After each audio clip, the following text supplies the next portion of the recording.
Dari salah seorang mantan Ketua Mahkamah Konstitusi dan mantan Menteri Pertahanan serta putra terbaik dari Pulau Madura, Pak ya.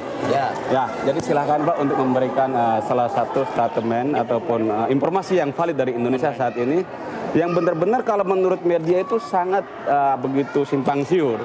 Jadi apalagi kemarin demo ya tanggal 20 itu. Jadi inti daripada demo dan pemerintah sekarang ini bagaimana menurut pandangan Pak Mahfud?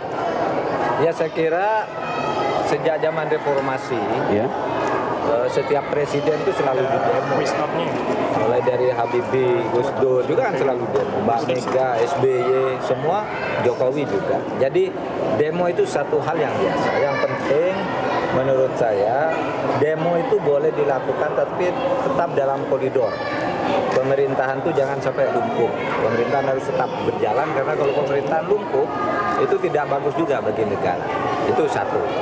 Boleh saja demo itu sudah biasa. Jadi jangan sampai shutdown pemerintah, Pak ya. Oh iya dong. Nah, oke, silakan Pak. Itu saya kira penting ya. Kan negara itu harus tetap ada yang memimpin. Oleh sebab itu kita sportif, kita dukung pemerintah yang menjalankan tugasnya dengan baik, tapi juga kita mengkritisi kalau ada sesuatu.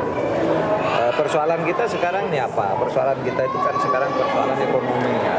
Betul. Persoalan ekonomi kita itu taruhlah yang ditandai oleh menguatnya dolar terhadap rupiah yang per hari ini saya membaca di internet sudah di atas 13.000 ya, 13.100. Itu sangat riskan dan pemerintah harus berhati-hati menjaga itu karena konon bulan Juni itu bisa terjadi kejutan tentang nilai tukar itu karena kebijakan proteksi Amerika.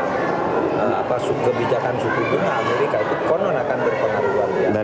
Dari PETEX Pak ini Pak ya. Ya, jadi rakyat juga harus memahami itu sebagai kesulitan. Tetapi juga pemerintah harus menjaga apa yang dirasakan oleh rakyat selama ini ketidakadilan sebenarnya. Sebenarnya rakyat itu kan kalau miskin asal tidak dibohongi itu kan tidak apa-apa. Rakyat tuh sering marah sudah miskin itu karena kebohongan pejabatnya korup, pejabatnya tidak jujur.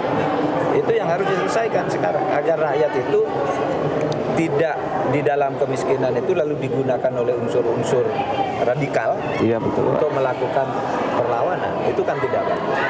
Nah, pancingan untuk terjadinya tindakan radikal itu kalau masalah hukum tidak dibenahi, keadilan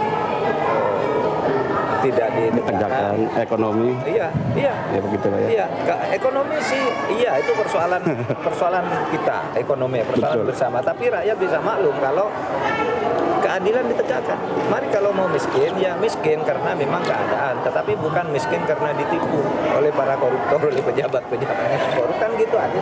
Betul Pak. Jadi sesuai tadi dengan pidato Pak Mahfud ya, bahwa seorang pemimpin itu bila mana sudah memerintahkan dalam salah satu perintah dalam Islam ialah sholat 5 waktu, insya Allah akan mengikisin semua dari tindakan-tindakan korupsi, kolusi. Nah itu.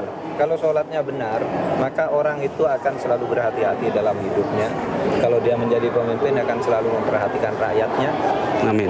Taruhlah seperti Abu Bakar, Umar, itu kan begitu kan. Dia jaga sholatnya dengan baik, lalu yang lain jalan.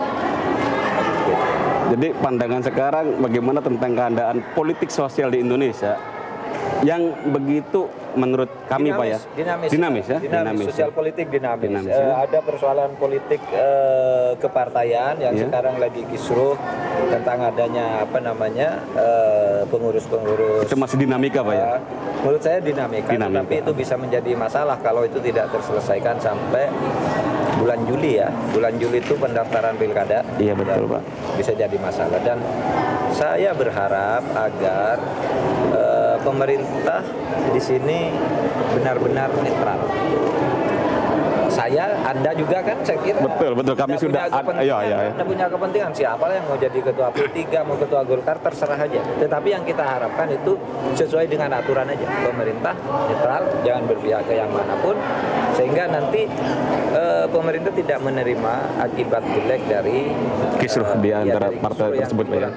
Jadi indikasinya adalah biar ngurus yang lain aja lah pemerintah. Ya betul, maksudnya indikasinya adalah jangan sampai pemerintah intervensi terhadap parpol-parpol yang sekarang sudah diakui secara resmi, dan Pak Mahfud MD sendiri sebagai mantan ketua MK paham betul tentang tersebut. Salah satunya kita harus benar-benar jujur menyatakan salah satu menteri dari Pak Jokowi ya, Yasona Menkumham itu sebenarnya seharusnya kalau mendengar pidato dari Pak Mahfud MD, dia mungkin ngelus dada. Secara nurani pasti menyatakan bahwa ada kekeliruan. Cuman belum begitu terbuka dia menyatakan kekeliruan tersebut. Karena kami sudah paham semua Pak tentang obok-obok partai namanya, tapi bukan urusan kami, ya enggak. Cuman kami mengharap saja pemerintah seperti Pak Mahfud yang katakan bahwa pemerintah itu harus netral, bekerja yang benar sesuai dengan motonya, kerja. Jangan sampai mengurusin satu PSSI obok-obok, dan itu jangan sampai. Sebenarnya itu perkuat moneter. Karena apa menurut Pak Mahfud tadi 2007 kalau FedEx dari USA ya enggak sudah jatuh tempo, kita nggak bisa bayar, kolaps, bisa nyampe 15.000. Tapi mari kita doakan saja supaya pemerintah kita dalam hal ini bisa mengatasi dalam kritis moneter, begitu Pak Mahfud saya kira. Jadi ada salah satu pertanyaan tentang TKI bisa menjawab Pak ya, maaf Pak, karena kita ini komunitas TKI semua aja, meskipun saya tidak banyak nangani. Salah satu kami bersama Pak Fuad, Insinyur Fuad pernah membuka surat terbuka ya di MIJ tentang kekosongan Duta Besar Republik Indonesia di Arab Saudi. Ini hal yang sangat paling krusial karena apa? Hubungan antara pemerintah Arab Saudi dengan Indonesia adalah hubungan kedua negara yang mempunyai bilateral yang sangat baik dalam hal beberapa kerjasama, diantaranya haji, TKI, dan yang lain-lain Pak. Sangat disayangkan sekali pasca ditariknya Bapak M. Pahir dari Dubes ke Wamenlu sampai sekarang ini belum ada Pak. Bahkan kami sudah meminta Pak Waja secara terbuka bahwa ada salah satu kandidat.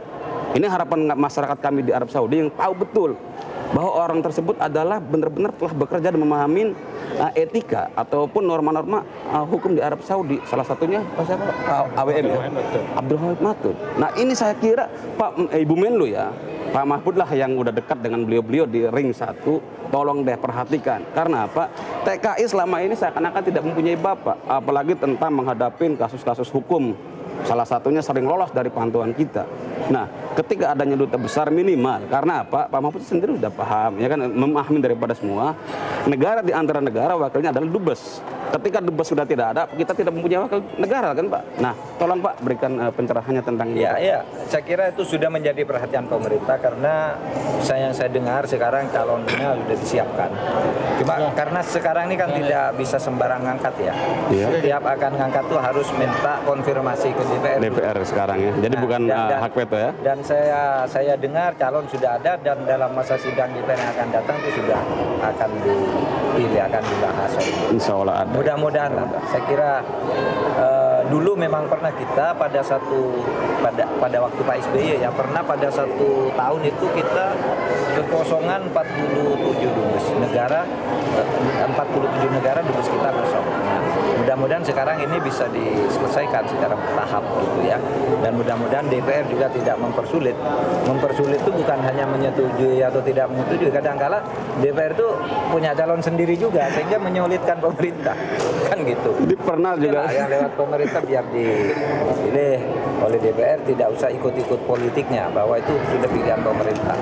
Saya lebih setuju agak lebih profesional lah kalau dubes, konjen itu profesional. Iya. Bukan politik gitu. Kan beda politik dan profesional. Betul. Ya, udah ya. Terima kasih Pak. Terima kasih Pak ya.